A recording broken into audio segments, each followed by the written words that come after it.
సూత్రం ఉంది. అసతో మా సద్గమయ తమసో మా జ్యోతిర్గమయ మృత్యోర్మా అమృతంగమయ.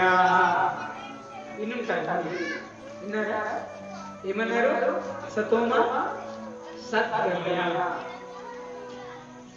మంచి సంస్కృతం చదువుకుంటే ఏంటంటే అసత్ అంటే ఏంటంటే శాశ్వతం కానిది. సంస్కృతంలో అసత్ అంటే శాశ్వతం కానిది. అసత్ తోమ సద్గమయ. సత్ అంటే ఏంటంటే శాశ్వతమైనది. ఇక్కడ చూడండి డిఫరెన్సియేషన్ చెప్తున్నారు.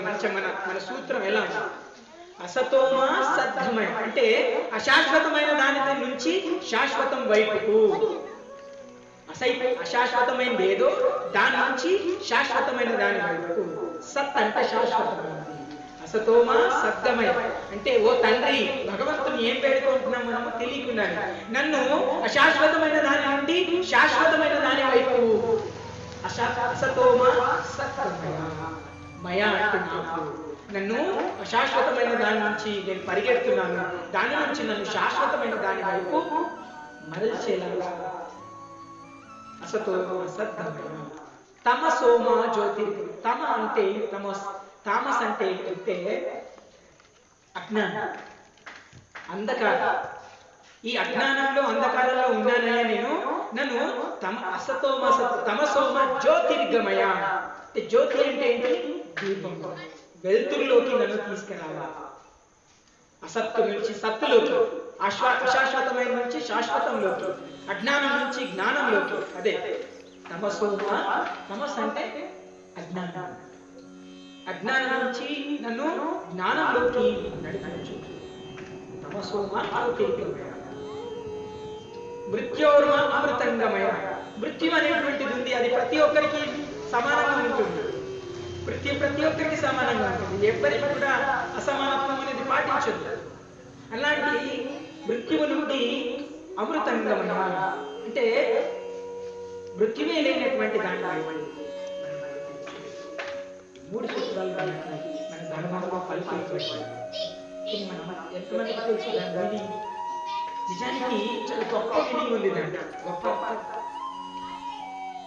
అంటే మనకి పిల్లల్ని ఈ యొక్క మంచి జ్ఞానం నుంచి అజ్ఞానం నుంచి జ్ఞానం వైపు నడిపియు, అశాశ్వతమైన దాని నుంచి శాశ్వతం వైపు నడిపియు. అక్కడ ప్రశ్న మొదలవుతుంది. మన అశాశ్వతమైనది ఏంటి? శాశ్వతమైనది ఏంటి? అసత్యమేంటి? సత్యమేంటి? అజ్ఞానమేంటి? జ్ఞానమేంటి? మరణమేంటి?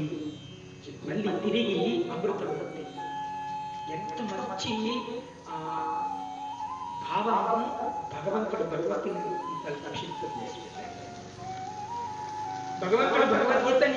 మనందరి ఇళ్లలో పెట్టుకోమని చెప్పారు. భగవంతుడు చెప్పాలి. సంజయుడు చెప్తున్నాడు. ఇందాక ప్రభు వాళ్ళు చెప్పారు. ఎత్ర యోగేశ్వర కృష్ణో ఎత్ర పార్థో ధనుర్ధర తత్ర శ్రీ విజయో భూతి ధ్రువాని తిర్మతిర్మమ. संजय ने बोला है, अरे यार कोई घर में भगवान का भगवत गीता है जो अर्जुन के साथ रहता है, जो अर्जुन के साथ भगवान ने बोला है. భగవంతుడు చెప్పిన మాటల పుస్తకం ఏ గృహంలోనైతే ఉంటుందో, ఏ యొక్క స్థానంలో అయితే అది ఉంటుందో తత్ర అక్కడ శ్రీ. శ్రీ అంటే ఏంటో తెలుసా?